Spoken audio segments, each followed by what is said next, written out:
Hey guys, I hope all is well. Thank you for joining me for this Truth Talk video.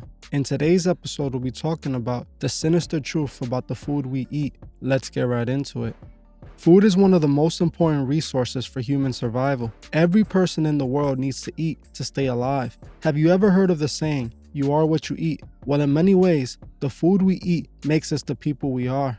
In our current world, getting food is much easier than it was when we had to hunt and grow our own food ourselves. But is this really a good thing? People in today's world have become so dependent on food producers that many don't even question what they're truly being fed. This is exactly what those that produce our food are hoping for. On this channel, we often talk about the manipulation in the entertainment industry, but manipulation also plays a large role in the food industry as well. Ask yourself, do you really know what you're being fed, and do you even care? What if I told you that you were purposely being fed the food that would lead to your early demise? Would you care then?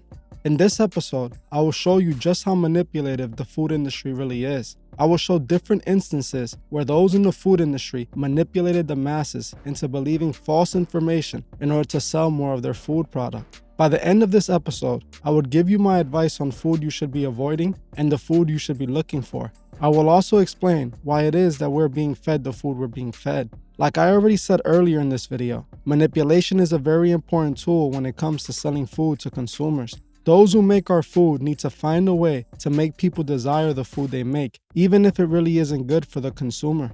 This is exactly what we saw with the Dairy Farmer Association and the milk propaganda. This all started back during World War I, when the government made farmers ramp up production of milk to send overseas to the soldiers. When the war came to an end, the farmers were left with too much milk and not enough consumers. This was a big problem, as many farmers had invested everything into milk production to meet the demands of the government. When the milk wasn't selling anymore, it led to extremely low milk prices and really angry farmers. This forced the government to find a way to get rid of all this unwanted milk to keep the farmers from going bankrupt.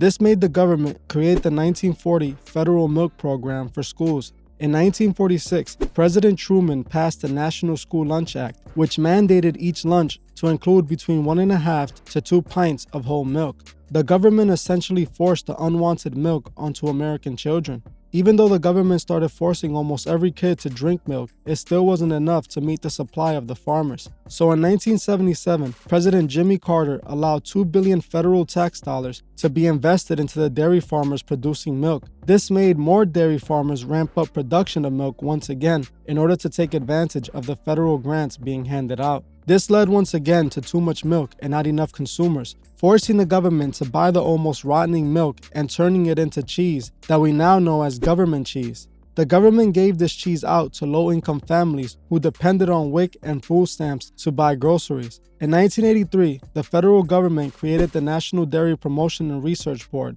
whose sole purpose was to promote dairy products by the way of marketing and nutritional education. This program is the reason we see so many fast food restaurants heavily pushing dairy-full menus.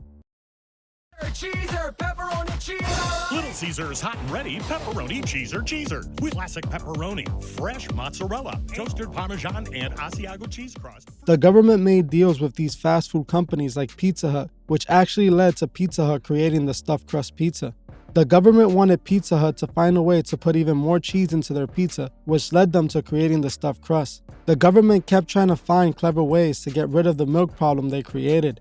In the 1990s, people once again weren't consuming milk to keep up with production, so the best piece of milk propaganda was created, the Got Milk advertisement. Got milk? If you grew up in the 90s, then you should remember all those Got Milk commercials through the 90s and the 2000s. I remember in my school there being posters of athletes with the milk mustache. As a kid, I drank so much milk. My school gave me milk, and so did my mom at home. Just like we have seen many times on this channel, the puppet masters use their celebrity puppets to manipulate the masses to drink milk. The Got Milk campaign showed all types of celebrities drinking milk and influenced millions of kids to drink their milk as they claimed it's good for bones and helps them grow. But is this actually true? In 1992, the United States Department of Agriculture, the USDA, created the food pyramid, which told Americans the optimal number of servings to be eaten each day from the basic food groups.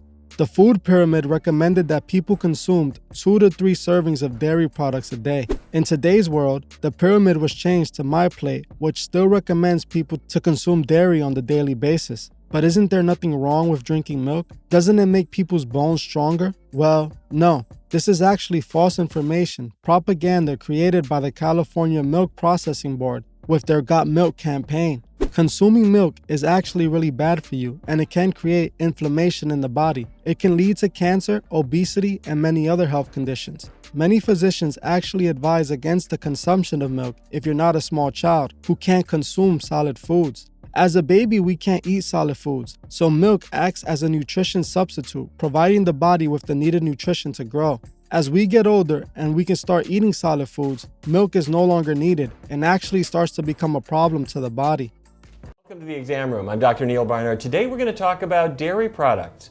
It's the one thing that mom said you got to have it. It's also the one thing that a lot of people are saying the first thing they want to get out of their diets, and we're hearing that from nutrition scientists, and we're hearing that from a lot of doctors. What should I be worried about if we're thinking about health risks of dairy products?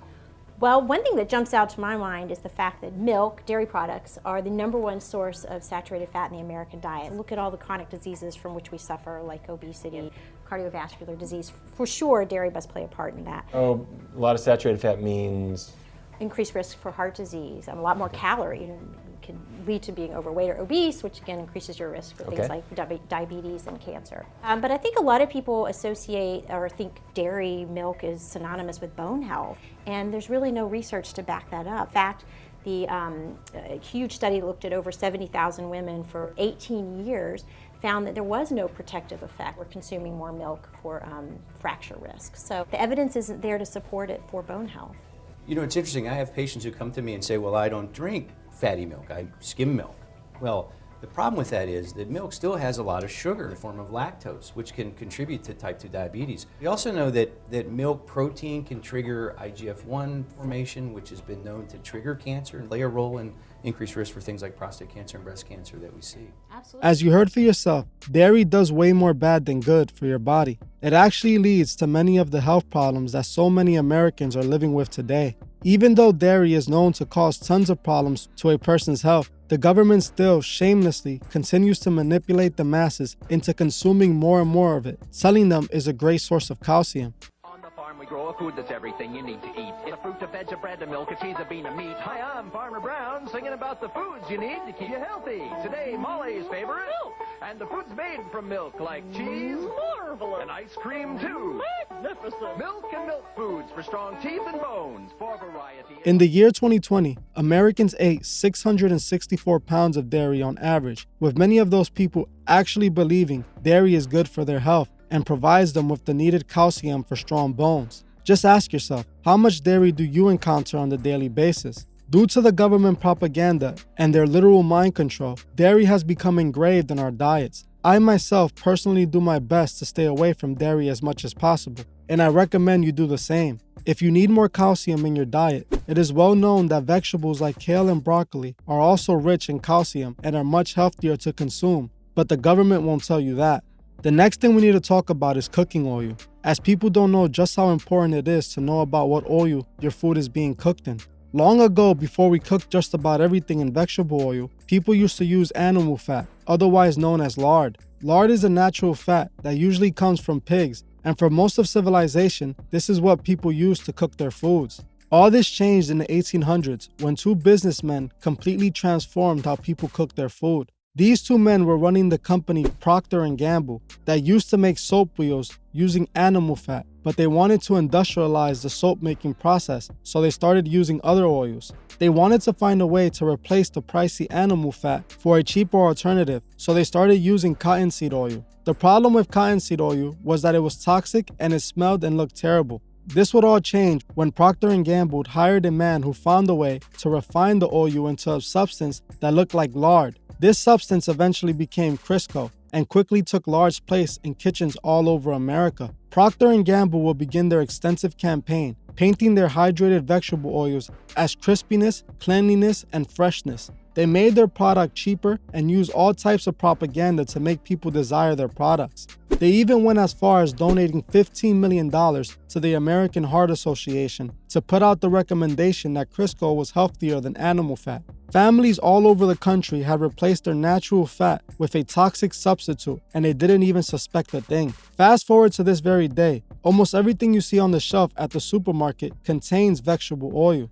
Whether it be crackers, bread, coffee creamers, chips, pasta sauces, canned tuna, cookies, even the so-called healthy snacks, salad dressings, and frozen foods, alongside many other foods, all contain vegetable oils. As we already established, vegetable oil is toxic. This means it has a lot of health risks like obesity, heart disease, cancer, and is also known to cause inflammation in the body. There's a reason why these oils are cheap and widely available. Just like we saw with dairy, those who make cooking oil have used manipulation tactics to feed us poison.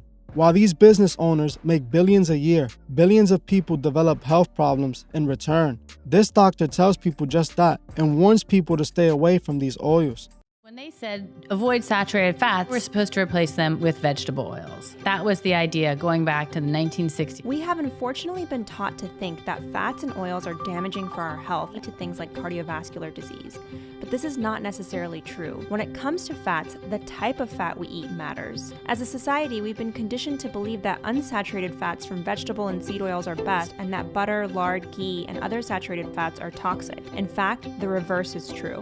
Right? The first vegetable oil product was Crisco, Oh, right? So it used to be that those oils were used for the Industrial Revolution. They were used to lubricate machinery. And then they figured out how to harden them to make them, and they learned how to bleach them and look white. And it was actually Procter & Gamble that figured out how to do that and make it into a soap. You know, soap is made from oil. Said they that looks an awful lot like lard. Let's try to sell it as a food. These trans fatty hardened oils started to be sold to Americans in 1911. So coincidentally, heart disease starts to take off right around maybe like 10 years later. So the trans fats in the hardened vegetable oils and Crisco are bad for health, really bad for health, but in the liquid form. So vegetable oils. So it turns out that when they're in the oil form, they're also dangerous. So they don't contain trans fats, right? But in the oil form, the oils are highly unstable. It means that they oxidize easily.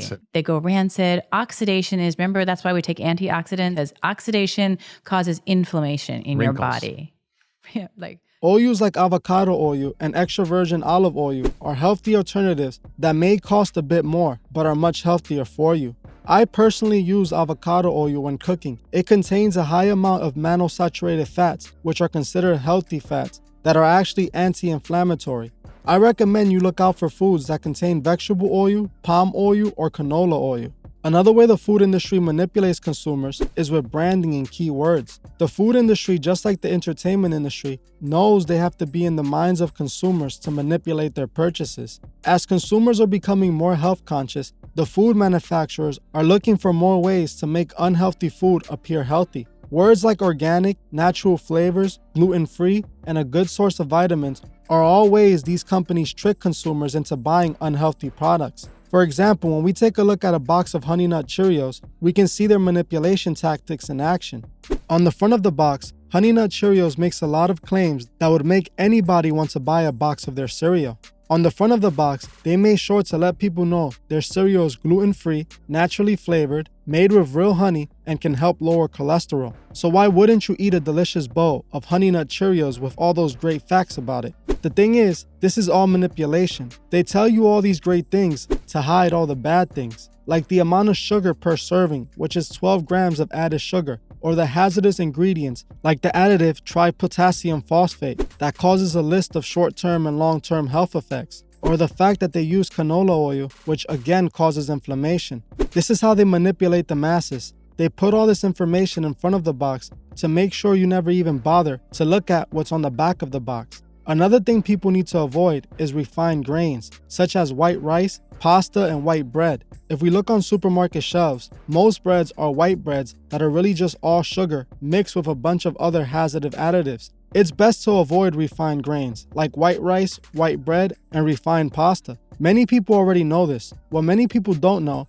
is that food producers are once again playing mind tricks when it comes to some foods that claim to be whole grain. There are a few breads and snacks that claim to be whole wheat, but are really still refined grains that have been colored to look like whole wheat. Just because a label says it's whole wheat, it doesn't mean it is really whole grain. Check the ingredients of the food and make sure it states whole grain first, or at least at the very top. Avoid anything that states refined. Most of the additives added to our food, like sodium phosphate, should be avoided at all costs. The FDA claims that sodium phosphate is safe as long as it's consumed in small portions. The thing is, sodium phosphate is in just about everything, so eating a lot of it in one day becomes easy.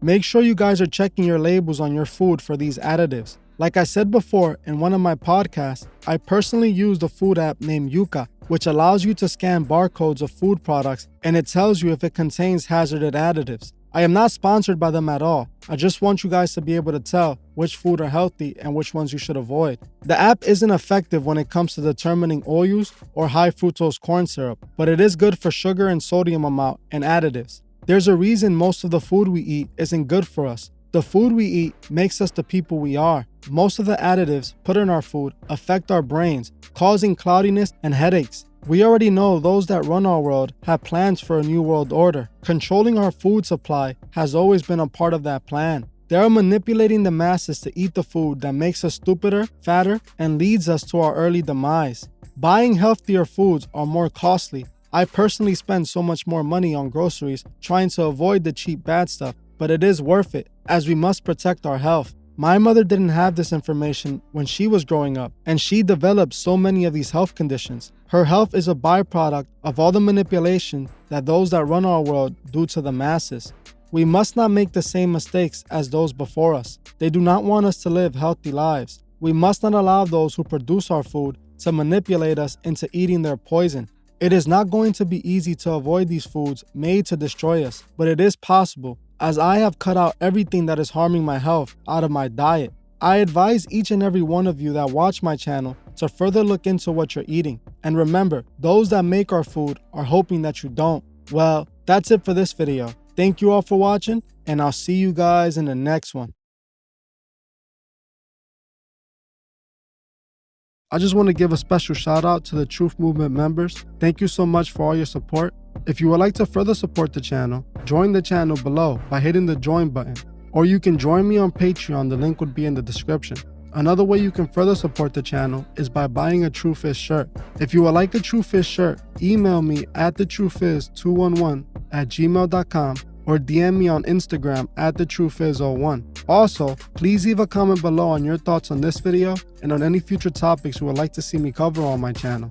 If you like this video, please hit the like button, as this helps other people find these videos. If you're new to the channel, please subscribe and hit the bell so you can be notified of future videos. Please follow me on Instagram at thetruefizz01 and on TikTok at thetruefizz. I will gladly appreciate it. Thank you. Goodbye.